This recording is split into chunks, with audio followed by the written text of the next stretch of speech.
날 죽인 놈이 바로 내 옆에 있다. 옛날 옛적 한양 남쪽 끝자락에 연분이라는 몸종이 살고 있었습니다. 연분은 다른 이들과 달리 특별한 눈을 가지고 태어났지요. 바로 죽은 자의 혼을 보는 눈이었습니다. 그날 밤, 연분은 사랑채 마루를 닦다가 멈춰 섰습니다. 창호지 너머로 희미하게 사람의 형체가 보였기 때문이지요. 그것은 목이 축축하게 젖은 사내의 모습이었습니다. 연분은 재빨리 고개를 숙이고 걸레질을 이어갔습니다. 귀신을 본다는 사실이 알려지면 또다시 매질을 당할 것이 분명했으니까요. 그러나 그 귀신은 다른 혼들과 달랐습니다. 연분을 똑바로 바라보며 입을 열었지요. 안녕하세요. 야담야담에 오신 걸 환영합니다. 여러분은 지금 어디에서 이 방송을 보고 계신가요? 댓글로 지역을 남겨주시면 그곳까지 행운이 깃들기를 항상 기원하겠습니다. 늘 함께 해주셔서 감사합니다. 그럼 야담야담 이어가겠습니다. 귀신을 본다는 것은 불길한 일이었고 그런 아이를 둔 집안은 재앙이 든다고 여겨졌으니까요. 귀신의 손가락이 가리킨 곳엔 멋진 만돌이 서 있었습니다. 그 순간 뒤에서 만돌의 목소리가 들렸지요. 연분아, 뭘 그리 보고 있어? 연분은 화들짝 놀라 돌아섰습니다. 만돌은 땔감을 안고 서 있었지요. 귀신의 손가락은 여전히 만돌을 가리키고 있었습니다. 연분은 몰락한 양반가의 여종으로 태어났습니다. 어릴 적부터 사람들이 보지 못하는 것을 보았지요. 처음엔 그것이 이상한 일인 줄도 몰랐습니다. 저기 할아버지가 웃고 계셔요. 저 아이 옆에 누나가 서 있어요. 그렇게 순수하게 말했다가 연분은 수없이 매를 맞았습니다. 귀신을 본다는 것은 불길한 일이었고 그런 아이를 둔 집안은 재앙이 든다고 여겨졌으니까요. 7살 무렵 연분은 깨달았습니다. 살아남으려면 입을 다물어야 한다는 것을 말이지요. 그날 이후 연분은 귀신이 보여도 모른 척했습니다. 귀신이 말을 걸어도 듣지 않은 척했지요. 그렇게 15해를 버텼습니다. 하지만 이번 귀신은 달랐습니다. 마치 연분이 들을 수밖에 없다는 듯 매일 밤 같은 말을 반복했으니까요. 날 죽인 놈이 바로 내 옆에 있다. 연분이 몸을 담은 집은 한때 부유했으나 이제는 기울어진 양반가였습니다. 이 집엔 5사람이 살고 있었지요. 먼저 인자한 얼굴의 마님이 계셨습니다. 마님은 남편을 일찍 여의고 홀로 집안을 지켜왔지요. 병약한 장남 도령은 25이 넘도록 과거를 보지 못하고 방에 누워 지냈습니다. 차남 서방은 말수가 적었으나 집안일을 도맡아 처리했지요. 그리고 연분과 함께 자란 멋은 만돌이 있었습니다. 만돌은 연분보다 2살 위였으나 늘 동생처럼 연분을 챙겼지요. 추운 겨울이면 땔감을 더 넣어주고 배고플 때면 자신의 밥을 나눠주곤 했습니다. 겉으로 보기엔 화목한 집안이었습니다. 하지만 연분은 알고 있었지요. 이 집 안에 늘 알 수 없는 긴장이 흐른다는 것을 말입니다. 그해 가을, 집안은 평온했습니다. 장남 도령의 병세가 조금 나아졌고 차남 서방은 장사로 제법 돈을 벌어왔지요. 마님은 매일 아침 사당에 올라 조상께 절을 올렸습니다. 하지만 밤이 되면 이상한 일이 벌어졌습니다. 차라랑채에서 혼자 걷는 소리가 났던 것이지요. 사람들은 쥐라고 말했습니다. 하지만 연분의 눈엔 그것이 보였습니다. 목이 젖은 사내의 혼이었습니다. 그는 매일 밤 같은 곳을 서성였지요. 차랑채에서 안채로, 안채에서 뒷마당으로, 그리고 다시 사랑채로 돌아왔습니다. 마치 무언가를 찾는 듯한 모습이었지요. 어느 날 밤, 연분은 부엌에서 설거지를 하다가 그 귀신과 마주쳤습니다. 귀신은 연분을 똑바로 바라보며 말했지요. 넌 날 보는구나. 연분은 애써 고개를 돌렸습니다. 하지만 귀신은 연분의 앞을 막아섰지요. 날 죽인 놈이 바로 내 옆에 있다. 그 순간 뒤에서 만돌의 목소리가 들렸습니다. 연분아, 뭘 그리 보고 있어? 연분은 화들짝 놀라 돌아섰습니다. 만돌은 땔감을 안고 서 있었지요. 귀신의 손가락은 여전히 만돌을 가리키고 있었습니다. 며칠 뒤 연분은 마님께 여쭤보았습니다. 마님, 이 집 주인 어르신은 어찌 돌아가셨는지요? 마님은 잠시 먼 곳을 바라보다가 한숨을 내쉬었습니다. 병으로 가셨지. 갑자기 몸이 안 좋아지시더니 열흘도 못 버티셨어. 마님의 목소리엔 슬픔이 묻어 있었습니다. 하지만 연부는 이상한 점을 발견했지요. 마님의 눈이 살짝 떨리고 있었던 것입니다. 그날 밤 귀신이 다시 나타났습니다. 이번엔 연분의 방문 앞에 서 있었지요. 난 병으로 죽지 않았다. 귀신의 목소리는 낮고 무거웠습니다. 누군가 내 약에 독을 탔다. 날마다 조금씩 아무도 모르게. 연부는 이불을 머리끝까지 덮었습니다. 듣고 싶지 않았지요. 알고 싶지 않았습니다. 하지만 귀신의 목소리는 이불을 뚫고 들려왔습니다. 내가 유일한 증인이다. 넌 날 보니까. 다음 날 아침, 연부는 평소처럼 일을 했습니다. 마님께 아침상을 날랐고 장남 도령의 방을 청소했으며 차남 서방의 옷을 빨았지요. 그리고 만돌과 함께 우물에서 물을 길었습니다. 연부나, 요새 안색이 안 좋은데 괜찮아? 만돌이 걱정스러운 얼굴로 물었습니다. 연부는 고개를 저었지요. 괜찮아. 그저 조금 피곤할 뿐이야. 만돌은 자신의 도시락에서 밥을 덜어 연분에게 건넸습니다. 연부는 그것을 받아먹으며 생각했지요. 이렇게 자신을 챙겨주는 만돌이 정말 사람을 죽일 수 있을까? 하지만 귀신은 분명히 만돌을 가리켰습니다. 연부는 혼란스러웠지요. 귀신의 말을 믿어야 할까? 아니면 눈앞의 현실을 믿어야 할까? 결국 연부는 침묵을 택했습니다. 가족의 비밀을 들춰봤자 죽는 건 늘 종이었으니까요. 연부는 그저 모른 척하기로 했습니다. 귀신이 보여도, 귀신이 말을 걸어도 듣지 않기로 했지요. 하지만 연분의 바람과 달리 이상한 일은 계속되었습니다. 보름이 지난 어느 날, 부엌 우물가에서 새로운 혼이 나타났던 것이지요. 그것은 젊은 여인의 모습이었습니다. 긴 머리카락이 얼굴을 덮고 있었고, 하얀 저고리는 물에 젖어 있었지요. 여인은 우물 안을 들여다보고 있었습니다.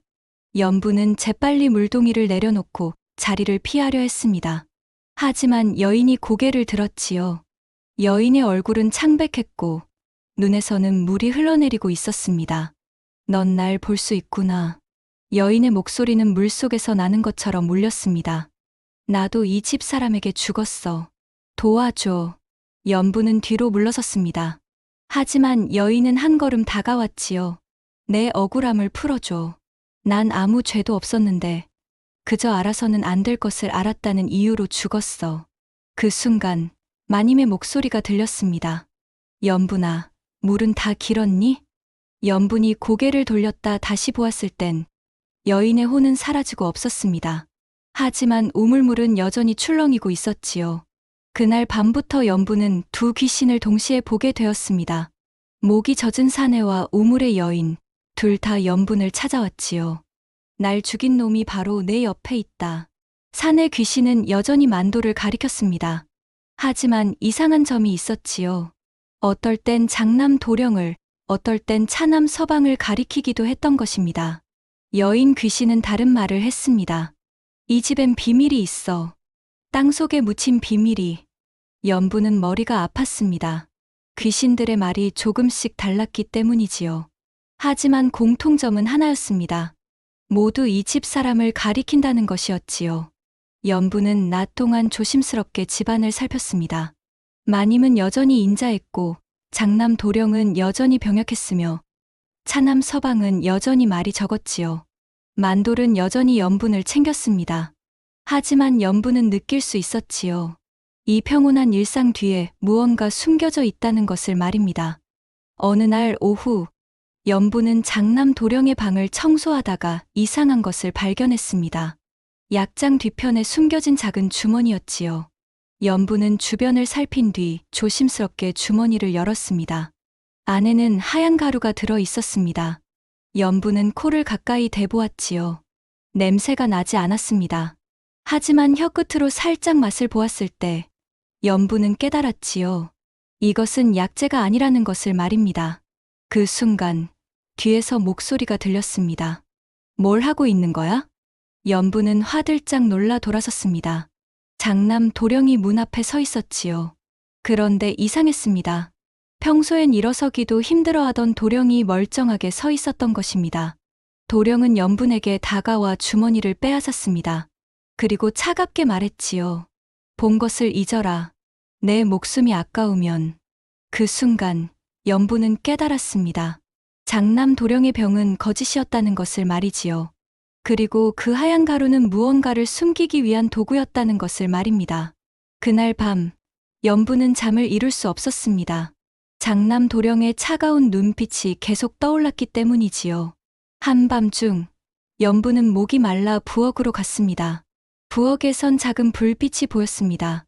마님과 두 아들이 무언가 이야기를 나누고 있었지요. 연분은 조심스럽게 몸을 숨기고 귀를 기울였습니다. 어머니, 이제 그만하시지요. 아버지의 유언장을 숨기는 것도 한계가 있습니다. 차남 서방의 목소리였습니다. 무슨 소리냐?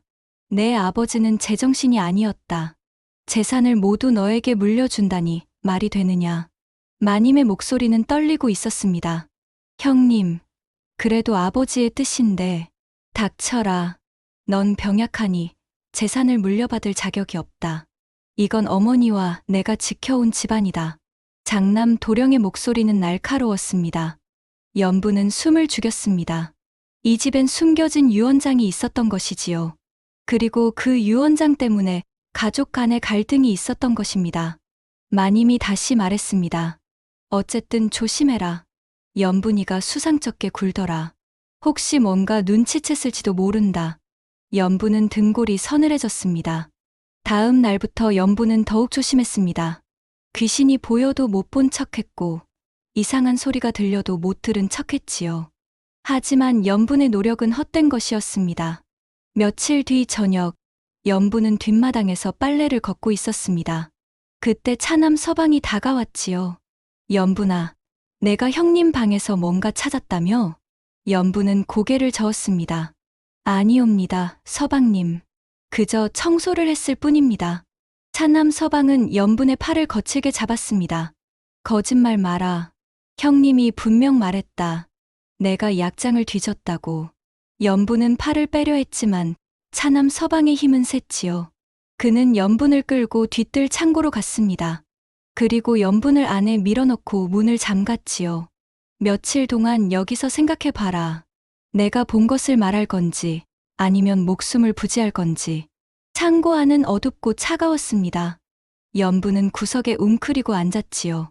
그리고 처음으로 소리내어 울었습니다. 바로 그때 두 귀신이 동시에 나타났습니다. 목이 젖은 사내와 우물의 여인이었지요. 이제 알겠니? 이 집의 진실을. 사내 귀신이 말했습니다. 우리를 도와줘. 진실을 밝혀줘. 여인 귀신이 애원했습니다. 연분은 고개를 들었습니다. 귀신들의 얼굴엔 슬픔과 원한이 가득했지요. 그 순간 연분은 결심했습니다. 더 이상 도망치지 않기로 말입니다. 창고에 갇힌 사흘째 되는 날, 사내 귀신이 모든 것을 말해주었습니다. 내 이름은 김정호. 이 집의 가장이었지. 그는 천천히 말을 이어갔지요. 나는 차남을 사랑했다. 첫째는 태어날 때부터 몸이 약했고 공부에도 뜻이 없었지. 하지만 둘째는 달랐어. 영리하고 부지런했지. 그래서 유언장을 남겼다. 재산을 모두 둘째에게 물려준다고. 하지만 마님과 장남이 그것을 알고 분노했다. 마님은 장남만을 아꼈거든. 병약하다는 이유로 더 보호해야 한다며 모든 것을 장남에게 주려 했지. 사내 귀신의 목소리가 떨렸습니다.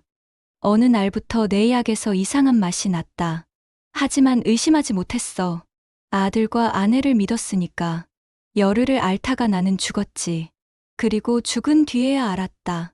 장남이 약에 독을 탔다는 것을. 그리고 차남도 그것을 알고 있었다는 것을. 연분은 숨을 삼켰습니다. 차남 서방님도 알고 계셨단 말씀이십니까? 사내 귀신이 고개를 끄덕였습니다. 차남은 형이 아버지를 죽이는 것을 보고도 막지 않았다. 자신이 재산을 받을 수 있다는 욕심 때문이었지. 둘 다 죄인이야. 우물의 여인 귀신이 말을 보탰습니다. 저는 이 집의 전 몸종이었어요. 주인 어르신이 돌아가신 뒤 약봉지를 발견했지요. 그래서 마님께 여쭤봤더니 마님이 제 목을 조르셨어요. 그리고 우물에 던져버리셨지요. 연부는 온몸에 전율이 일었습니다. 이 집의 모든 사람이 살인에 연루되어 있었던 것이지요. 나흘째 되는 날 밤, 만돌이 몰래 창고 문을 열었습니다. 연분아, 괜찮아? 만돌은 밥과 물을 가져왔지요. 연부는 만돌을 바라보았습니다. 만돌 오라버니, 질문 하나만 해도 될까요? 그래, 뭐든 물어봐. 오라버니는 이 집에서 이상한 일을 본 적 없으세요? 만돌의 얼굴이 굳어졌습니다. 잠시 침묵이 흐른 뒤 만돌이 입을 열었지요. 있어. 주인 어르신이 돌아가시던 날 밤, 장남 도련님이 약을 바꿔치는 걸 봤어. 그리고 그 뒤로 나도 입을 다물었지. 겁이 났거든. 연부는 만돌의 손을 잡았습니다. 오라버니, 우리 함께 진실을 밝혀요. 이대로 있으면 우리도 죽을지 몰라요. 만돌은 고개를 저었습니다. 안 돼, 연부나. 우린 종이야. 종이 양반을 고발하면 어떻게 돼? 우리가 먼저 죽어. 하지만 이대로 있으면 귀신들이 편히 쉬지 못해요. 연분의 말에 만돌이 눈을 크게 떴습니다. 너 정말 귀신을 보는 거구나. 연분은 고개를 끄덕였습니다. 더 이상 숨길 수 없었지요. 그리고 만돌에게 모든 것을 말했습니다. 산의 귀신의 증언, 여인 귀신의 억울함, 그리고 이 집에 숨겨진 진실을 말이지요. 만돌은 한참을 생각하다가 결심한 듯 말했습니다. 알았어. 내가 도울게. 하지만 조심해야 해. 닷새째 되는 날, 마님이 직접 창고에 찾아왔습니다. 마님은 연분 앞에 무릎을 꿇고 앉았지요. 연분아, 내가 뭘 알고 있는지 모르겠구나. 하지만 제발 부탁이다. 마님의 눈에는 눈물이 고여 있었습니다. 난 그저 내 아들을 지키고 싶었을 뿐이야. 장남은 태어날 때부터 약했어. 그 아이를 위해 내가 할 수 있는 건 재산을 지켜주는 것뿐이었지. 연부는 마님을 바라보았습니다. 인자했던 마님의 얼굴이 낯설게 느껴졌지요. 마님, 주인 어르신을 죽인 것도 마님이셨습니까? 마님은 고개를 저었습니다. 아니다. 난 몰랐어. 장남이 약에 독을 탄 것을 뒤늦게 알았지. 하지만 그때는 이미 늦었고, 난 그저 덮으려 했을 뿐이야. 그럼 우물의 여인은요? 마님의 얼굴이 창백해졌습니다. 그 아이는 알아서는 안 될 것을 알았어. 약 봉지를 발견했거든. 그래서 어쩔 수 없었다. 연부는 소름이 돋았습니다. 마님이 직접 사람을 죽였던 것이지요. 마님이 연분의 손을 잡았습니다. 제발 연분아. 내가 말하면 이 집은 끝이야. 내 아들들이 다 죽어. 제발 입을 다물어 다오. 연부는 마님의 손을 뿌리쳤습니다. 마님은 두 사람을 죽였습니다. 어찌 그걸 덮을 수 있습니까? 마님의 얼굴이 차갑게 굳었습니다. 마님은 천천히 일어서며 말했지요. 그럼 어쩔 수 없구나. 넌 여기서 나갈 수 없어. 그날 밤, 차남 서방이 창고에 들어왔습니다. 손에는 밧줄이 들려 있었지요. 연부나, 미안하다. 하지만 우리 가족을 지켜야 해. 연부는 뒤로 물러섰습니다. 하지만 창고는 좁았고 도망칠 곳이 없었지요. 바로 그 순간 창고 문이 벌컥 열렸습니다. 만돌이 횃불을 들고 서 있었지요. 서방님, 그만하십시오. 차남 서방이 화를 냈습니다. 이 천한 것이 감히 물러서지 못할까. 하지만 만돌은 물러서지 않았습니다. 그는 연분 앞을 가로막았지요. 서방님, 잘못된 것은 잘못됐다고 말해야 합니다. 주인 어르신을 죽인 것도, 몸종을 우물에 던진 것도 모두 벌을 받아야 할 일입니다. 차남 서방의 얼굴이 일그러졌습니다. 내 놈도 알고 있었구나. 그날 밤 형이 약을 바꿔치는 것을 말이야. 만돌이 고개를 숙였습니다.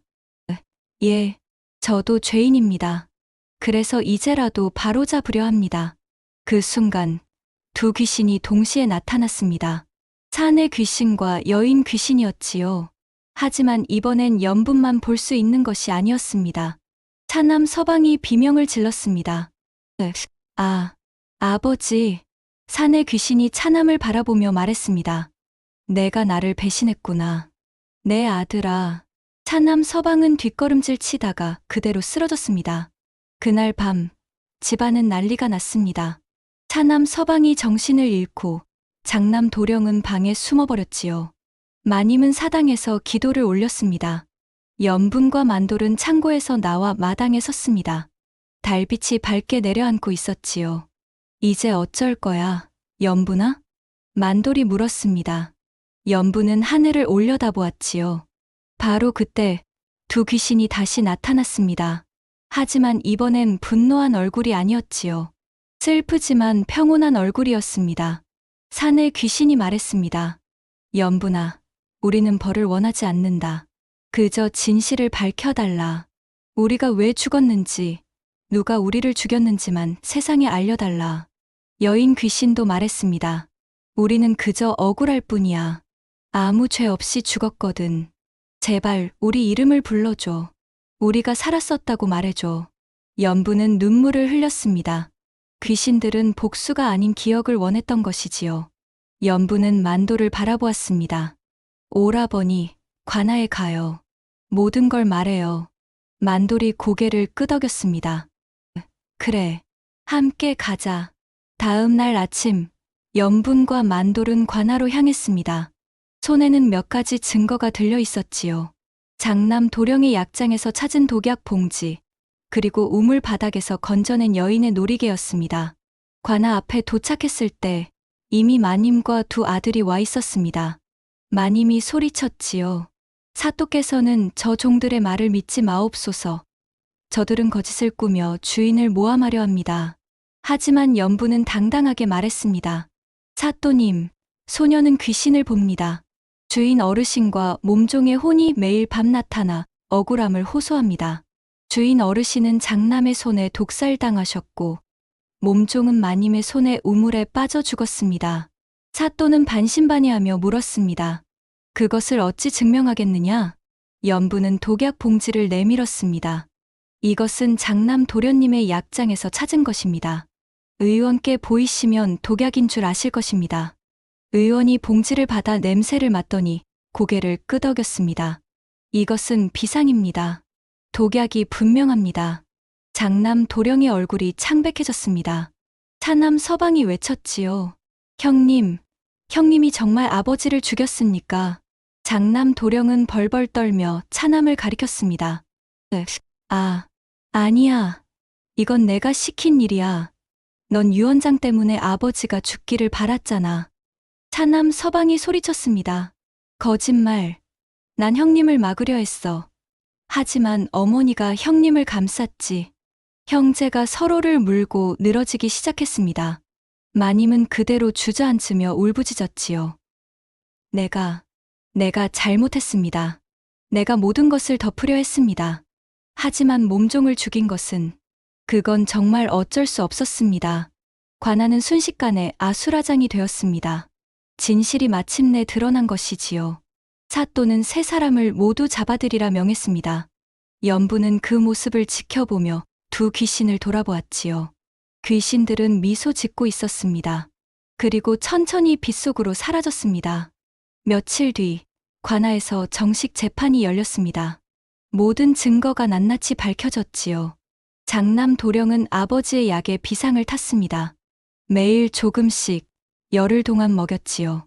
그 이유는 재산 때문이었습니다. 아버지가 차남에게 모든 재산을 물려준다는 유언장을 남기자 장남은 분노했던 것입니다. 차남 서방은 형의 계획을 알았지만 막지 않았습니다. 자신이 재산을 받을 수 있다는 욕심 때문이었지요. 하지만 아버지가 죽은 뒤 마님이 유언장을 숨겨버렸습니다. 차남은 배신감을 느꼈지만 입을 다물었지요. 마님은 몸종 춘향이가 독약 봉지를 발견하자 살해했습니다. 밤중에 춘향의 목을 조르고 우물에 던져버렸지요. 그리고 그것을 병사라고 거짓 신고했습니다. 만돌은 그날 밤 장남이 약을 바꿔치는 것을 목격했지만 두려워서 말하지 못했습니다. 하지만 연분 덕분에 용기를 내어 증언할 수 있었지요. 사또는 엄중한 목소리로 판결을 내렸습니다.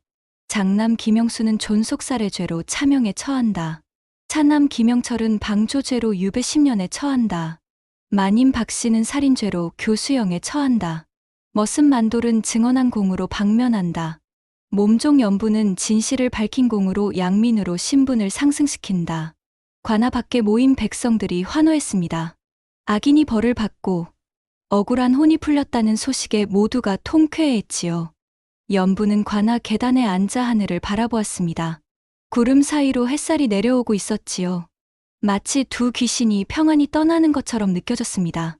한 달 뒤, 형이 집행되었습니다. 장남 도령은 저작거리에서 목이 잘렸고, 마님은 교수대에 올랐지요. 차남 서방은 먼 섬으로 유배를 떠났습니다. 그들이 끌려가는 모습을 보며 백성들은 돌을 던지고 욕을 퍼부었습니다. 하지만 연부는 그 모습을 보며 슬픔을 느꼈지요. 오라버니, 제 마음이 이상해요. 악인들이 벌받는 것이 당연한데 왜 이렇게 슬플까요? 만돌이 연분의 어깨를 토닥였습니다. 그게 바로 사람의 마음이야. 넌 착한 아이거든. 형이 끝난 뒤 연분은 그 집 터를 찾아갔습니다. 이미 관아에서 몰수한 땅이었지요. 빈 집은 쓸쓸하고 조용했습니다. 연분은 사랑채 마루에 앉아 지난 일들을 떠올렸습니다. 목이 젖은 사내 귀신, 우물의 여인 귀신, 그들의 슬픈 눈빛이 아직도 생생했지요. 편히 쉬세요. 이제 진실이 밝혀졌으니 원한을 풀고 저 세상으로 가십시오. 연분이 두 손을 모아 기도를 올렸습니다. 바람이 불어와 나무숲을 흔들었지요. 마치 귀신들이 대답하는 것 같았습니다. 돌아오는 길, 연분은 만돌과 나란히 걸었습니다. 만돌이 물었지요. 연분아, 앞으로 뭘 할 거야? 이제 양민이 됐으니 자유롭게 살 수 있어. 연분은 잠시 생각하다가 대답했습니다. 모르겠어요. 하지만 한 가지는 확실해요. 귀신이 보이면 더 이상 도망치지 않을 거예요. 그들의 말을 들어줄 거예요. 만돌이 웃으며 말했습니다. 그럼 나도 함께 할게. 혼자서는 위험하니까. 두 사람은 석양을 등지고 한양거리를 걸어갔습니다. 앞으로 어떤 일이 벌어질지 알 수 없었지만 두려움보다는 희망이 컸지요. 그로부터 석 달이 지났습니다. 연부는 한양 북쪽 마을의 작은 집을 얻어 살게 되었지요. 만돌도 함께 살며 낮에는 품을 팔고 밤에는 연분을 지켰습니다. 연부는 여전히 귀신을 보았습니다. 하지만 이제 더 이상 두렵지 않았지요. 오히려 귀신들이 먼저 연분을 찾아왔습니다. 억울하게 죽은 장사꾼의 혼, 자식을 찾지 못해 떠나지 못하는 어머니의 혼, 사랑하는 이를 그리워하는 젊은이의 혼, 그들은 모두 연분에게 자신의 이야기를 들려주었지요. 연분은 그들의 이야기를 듣고 진실을 밝히기 위해 애썼습니다. 때로는 관아에 알리고, 때로는 유족들에게 전하며 억울한 혼들이 편히 쉴 수 있도록 도왔지요. 어느 날 밤, 연부는 마당에 앉아 달을 바라보았습니다. 밝은 달빛 아래서 한 사내의 혼이 나타났지요. 그것은 처음 연분에게 말을 걸었던 김정호의 혼이었습니다. 연분아, 고맙다. 내 덕분에 나는 이제 떠날 수 있게 되었다. 연분이 물었습니다. 어르신, 한 가지만 여쭤봐도 될까요? 왜 하필 저에게 말씀하셨습니까? 김정호의 혼이 미소 지었습니다. 넌 귀신을 보지만 두려워하지 않았어. 그리고 진실을 외면하지 않았지. 그런 사람이 필요했단다. 앞으로도 많은 혼들이 널 찾을 거야. 부디 그들의 말을 들어주렴. 내가 그들의 마지막 희망이니까. 김정호의 혼은 천천히 빗속으로 사라졌습니다. 연부는 그 모습을 지켜보며 다짐했지요. 앞으로도 억울한 혼들의 목소리가 되어주겠다고 말입니다. 만돌이 방에서 나와 연분 옆에 앉았습니다. 또 귀신을 봤어? 네. 하지만 이제 괜찮아요. 정말 대단하다, 너. 귀신도 무서워하지 않다니. 연분이 웃으며 말했습니다. 무서운 건 귀신이 아니라 사람이에요. 가장 가까운 사람이 가장 무서운 법이니까요. 만돌이 고개를 끄덕였습니다. 맞아. 가족이라는 이름으로 서로를 해치는 사람들. 그들이 진짜 무서운 거지. 두 사람은 한참 동안 말없이 달을 바라보았습니다. 하늘에서는 별들이 반짝이고 바람은 조용히 불어왔지요. 연부는 깨달았습니다. 가족이라서 무조건 믿어야 하는 것이 아니라 가족이라서 더 진실을 말해야 할 때도 있다는 것을 말이지요. 침묵은 때로 가장 큰 죄가 될 수 있으니까요. 그날 이후 연부는 귀신들이 가장 먼저 찾는 사람이 되었습니다. 억울한 혼들의 증언자가 되어 세상에 진실을 알리는 사람이 된 것이지요. 옛말에 이런 말이 있습니다. 진실은 반드시 밝혀진다고 말이지요. 비록 늦더라도, 비록 고통스럽더라도 진실은 언젠가 세상에 드러나기 마련입니다. 그리고 그 진실을 밝히는 것은 용기 있는 자의 몫이지요. 여러분도 기억하십시오. 가장 가까운 사람이라도 잘못된 일엔 침묵하지 말아야 한다는 것을 말입니다. 진실을 말하는 것이 때로는 고통스럽지만 그것이 바로 진정한 사랑이니까요. 다음 영상을 빠르게 만나보시려면 좋아요와 구독을 눌러주세요. 그럼 더 재미있는 영상으로 찾아뵙겠습니다. 모두 행복한 하루 보내세요.